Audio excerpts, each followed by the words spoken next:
আলহামদুলিল্লাহ والصلاة والسلام على رسول الله وعلى آله وأصحابه ومن والاه أما بعد.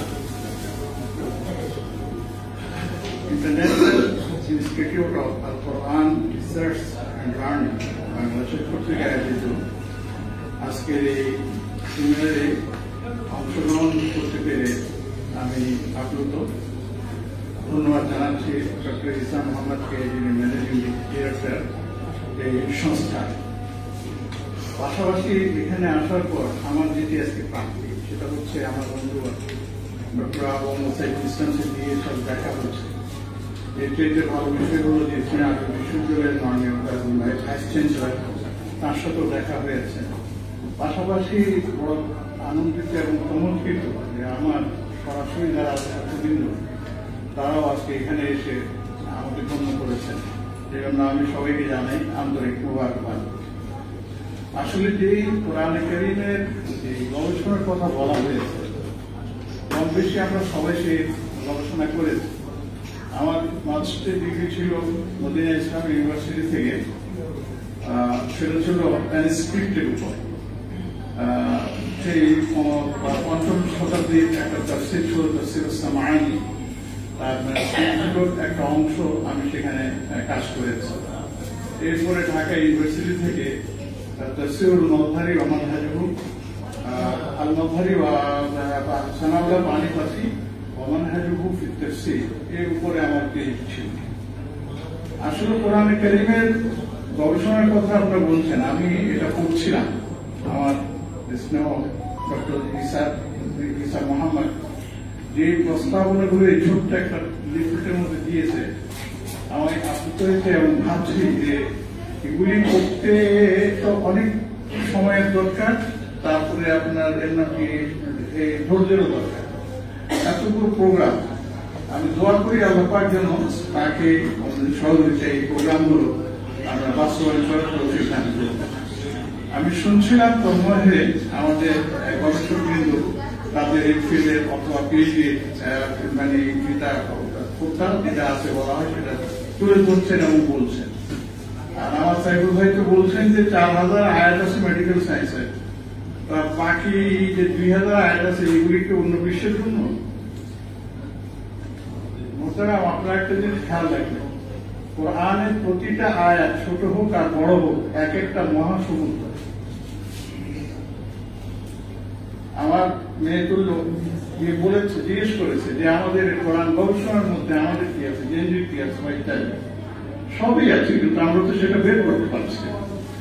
শুধু কোরআনের কারীমের একটা আয়াত বলছি, মুদহাম্মাতান, আর রহমানের গবেষণা করুন, কয়েক হাজার পৃষ্ঠা থেকে বের করে নিতে পারবেন।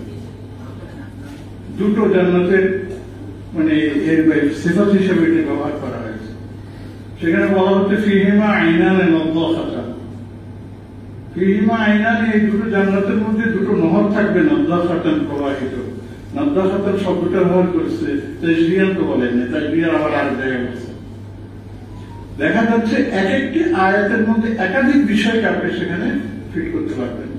এটাই হচ্ছে কোরআনের মুজিজা, যে কারণে আজ পর্যন্ত পশ্চিমা বিশ্বের কোন আপনাকে গবেষক কোরআনকে ভুল প্রমাণ করতে পারেনি। ডক্টর মরিস বুকাইল কোরআনের ভুল প্রমাণ করতে গিয়ে নিজে কোরআনের কাছে তার আত্মসমর্পণ করেছে। এইভাবে আমরা দেখেছি। আমি একটা কথা, তিক্ত কথা বলতেছি, পশ্চিমাদের অনেকেই আছে যারা আমাদের রিসার্চকে চুরি করে তাদের নামে চালিয়ে দিয়েছে, প্রচুর আছে এরকম। আমি যেটা বলতে চাই সংক্ষিপ্ত আকারে সময় শেষের পথে, যে মোহতারাম, আপনিও কোরআনের একজন গবেষক হয়ে যান, তবে সেই গবেষণাটা যেন নিরেট তর্জমা কেন্দ্রিক যেন না হয়, বরঞ্চ কোরআনের তাদাব্বুর, এটা একটা আমার আর্টিকেল আছে, আমি সেটাই করে নিই, কাওয়াইদ ওয়া দাওয়াবিত তাদাব্বুরিল কোরআনিল কারীম, কোরআন তাদাব্বুরের নিয়ম কানুন। অথবা আপনি বলবেন কোরআনকে আমি গবেষণা করবো কোন কিসের ভিত্তিতে, আপনার লাগবে কোরআনের তাদাব্বুর করতে হলে তাফসীরুল কোরআন বিল কোরআন, তাফসীরুল কোরআন بأحاديث النبي صلى الله عليه وسلم تفسير القرآن في السيرة النبوية تفسير القرآن بالتاريخ الإسلامي والعالمي تفسير القرآن بأقوال الصحابة تفسير এভাবে অনেক বের করে দেওয়া ডক্টর মোহাম্মদ হোসেন আল-জাহাবি আর তফসির মুফাসসিরের মধ্যে প্রায় 12টা এর কথা বলেছেন আমার একটা আর্টিকেল আছে ইসরায়েল জার্নাল আমাদের ইউনিভার্সিটিতে প্রকাশ পেয়েছে শুরুতুল মুফাসসির ওয়া আদাবু সেখানে আমি কিছু তুলে এনেছি ওটা বড় কথা না বড় কথা যেটা আপনাদের সামনে আমি বলতে চাই সেটা হচ্ছে দেখেন সূরা ফাতিহা বলা হচ্ছে মুকাদ্দিমাতুল কোরআন কোরআনের 114টা সূরার মধ্যে সূরাতুল ফাতিহা হচ্ছে মুখবন্ধ ভূমিকা আর তারই আপনার হচ্ছে তাফসীর হচ্ছে পুরো কোরআনে কারীম ইহদিনাস সিরাতাল মুস্তাকিম আল্লাহ আমাদেরকে পথ প্রদর্শন করুন আল্লাহ বলেন তাই তো নাও পথ প্রদর্শন করলাম যালিকাল কিতাব লা রাইবা ফীহি হুদাল লিল মুত্তাকিন নাও পুরো কোরআনকে হেদায়েত হিসেবে দিয়েছেন আপনি তাফসীর করবেন আপনি কি গবেষণা করবেন এই জন্য কোরআনে কারীমে বিজ্ঞানীদের জন্য যেমন গবেষণা আছে ডাক্তারদের জন্য গবেষণা আছে প্রকৌশলীদের জন্য গবেষণা আছে অর্থনীতির জন্য গবেষণা আছে রসায়নের জন্য গবেষণা আছে এবং তাফসীরের আমাদের জীবনের যে সাইড আখিরাতমুখী আখিরাতের গবেষণা আছে কবর আযাব প্রমাণ করতে পারবেন হাদিস ছাড়া আখিরাতকে প্রমাণ করতে পারবেন অন্য কিছু ছাড়া যার কারণে এখন কোরআনের হাদিসে অস্বীকারী লোক বেরিয়েছে হাদিসকে মানা আর একদল বেরিয়েছে যে কবর আযাব মানি না কারণ এটা বুঝে আসে না যেটা বুঝে আসে না আসলে ধরে না সেটা হাদিস হতে পারে না সুধী মণ্ডলী আপনাদের কাছে আমার বিনীত কোরআনকে বুঝুন কোরআনকে পড়ুন বিশুদ্ধভাবে কোরআন তেলাওয়াত করা শিখুন এটাই হচ্ছে আমার আখিরাতের সম্পদ আখিরাতের পুঁজি দুনিয়া ফানা পেয়ে যাবে কোরআন ফানা হবে না কোরআন দুনিয়াতেও আছে কোরআন কবরেও থাকবে হাসরেও থাকবে আখিরাতেও থাকবে জান্নাতেও থাকবে সর্বশেষ রব্বুল আলামিন যার কালাম তিনি সেই কোরআন জান্নাতে আমাদেরকে পড়ে শোনাবেন চিন্তা করা যায় অতএব আসুন আমরা সেই কোরআনকে বুঝি সেই কোরআনকে পড়ি এবং সেই কোরআনের মাঝে নিজেকে খুঁজে বের করি নিজের জীবনকে সেই কোরআন দিয়ে আমরা আবৃত করে কোরআনে রূপ দেবে নিজের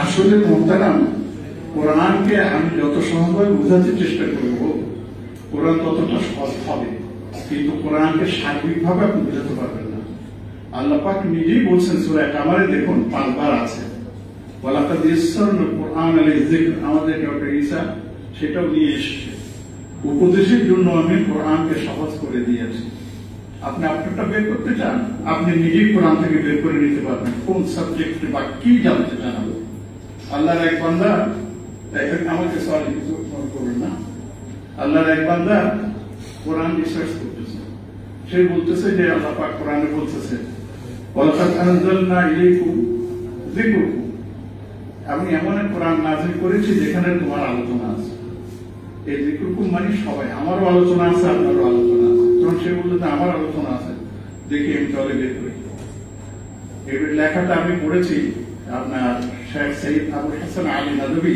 রহমতুল্লাহ আলী এটা লিখেছেন এবং সেটা অনুবাদ করে ছাপিয়ে বিয়েতে মধ্যে এসছে তখন সে বের করলো ইন্নাল্লাযীনা আমানু ওয়া আমিলুস সালিহাতি কানাত লাহুম জান্নাতুল ফিরদাউস নুজুলা ঈমানদার এবং আমল সালেহ করছে তার জন্য জান্নাতুল ফিরদাউস অপেক্ষা করছে বলল যে আমি তো পুরো ঈমানদার হতে পারি না আমার আমল সালেহ নেই আমার কাছে দুর্বলতা আছে তাহলে আমি এরকম না আরেকটা আয়াত তিনি বললেন সেখানের মধ্যে আল্লাহ পাক কাফেরদের সম্পর্কে বলছেন যে কাফেরদের জন্য জাহান্নাম অপেক্ষা করছে আল্লাযীনা কাযযাবু বিআয়াতিনা উলাইকা আসহাবুল জান্নাহ বলছেন না না না আমি তো কাফের না আমি কোরআনকে বিশ্বাস করি এবং এই কোরআনের আয়াতকে অস্বীকার করি না তাহলে এটাও আমার জন্য না তাহলে আমি কোথায় পড়তেছে পড়তেছে পড়তেছে এসে 11 নম্বর পারার দ্বিতীয় পৃষ্ঠায় পাওয়া যাচ্ছে সূরা তাওবার মধ্যে وآخرون اعترفوا بذنوبهم خلقوا عملا صالحا وآخر سيئا عسى الله أن يتوب عليهم إن الله غفور رحيم আরেকদল লোক আছে।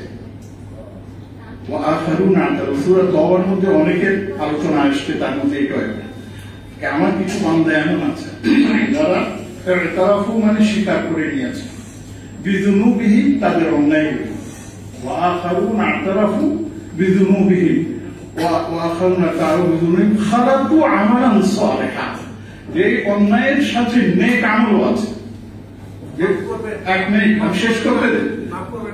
আমি বাইরে যে major religion of the world বইতে পড়েছিলাম, আমাদের ইসলামের সব কিছুর মধ্যে একটা জায়গা লেখা আছে যে পিঁপড়া একটা ছোট্ট প্রাণী, 42বার না কতবার উল্লেখ আছে। হাতি এত বড় একটা বিরাট, তার নাম একবার আছে, সেটা হলো বোধ হয় তিল। আর হাতি ওই ইয়েটার নাম হলো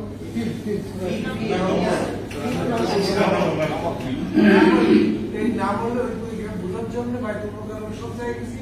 আমার প্রেস ক্লাবের এই নাম আগে দিচ্ছিল, তাকে কেউ পারে নাই। তারপরে যাই হোক আমাদের এই লাইব্রেরিতে বসে পরে ভালো করে পড়ে এবং বোঝাতো শিখেছিল। আমি দুঃখিত যে আপনার এই কথাগুলো যদি আমাদের আলোচনার পরে বলেন তাহলে সুবিধা। মাঝখানে যদি আপনি আমাদের ইন্টারফেয়ার করেন, সরি আমি সরি বলছি বিষয়, আপনি আমাদের কথা মাঝখানে যদি আপনি আমাদের কথাটা ফ্লো আছে, সেই ফ্লোটা নষ্ট করে দিচ্ছেন কেন? না সবাই আপনি বলেন, আপনি পরবর্তী সময় বলেন। আমি আর বলবো না তো, শেষ। আমি শুধু এই সাইডটা বলে দিচ্ছি যে ওই লোকটা তার নিজের পরিস্থিতি কিভাবে পেল। তখন সে বললো যে হ্যাঁ আমি এখন সেখানে আছি, আমি অনেক অন্যায় করেছি, আবার পাশাপাশি আমি নেক আমল করেছি। আল্লাহ বলছেন তওবা করো, আমি মাফ করে দিলাম। আল্লাহ আমি তওবা করলাম, মাফ হয়ে গেল। আপনি যে পিঁপড়ার কথা বলতেছেন, অলরেডি এর উপরে আপনার গবেষণা হয়েছে। কোরআনের আপনার পিপিলিকা, কোরআনের প্রাণী, এই যে মধু আপনারা আমরা ব্যবহার করি, কোরআনে আছে মধু কয় প্রকার ও কত কি কি। আমি একজন মধু বিশেষজ্ঞের সাথে আলোচনা করেছি, যিনি বলছেন অস্ট্রেলিয়াতে এমন মধু পাওয়া যায়, এই মধু পান করলে মারা যায়। কি করবেন? গবেষণা হচ্ছে। শেষ কথা, আমি আর বাড়াবো না। আমাকে এখানে দাওয়াত দেওয়ার জন্য আমি আমার ছাত্র ডক্টর ইসাকে অনেক ধন্যবাদ জানাচ্ছি, মোবারকবাদ জানাচ্ছি, এবং আমার থেকে যদি কোনো সহযোগিতা চাই অবশ্যই আমি তাকে সেই সহায়তা করার জন্য চেষ্টা করব এবং উপস্থিত থাকবো। আল্লাহ রাব্বুল আলামিন আপনাদের সবাইকে কোরআনের আলোকে আলোকিত হওয়ার তৌফিক দান করুন। ওয়া আখিরু দাওয়ানা আলহামদুলিল্লাহি রাব্বিল আলামিন।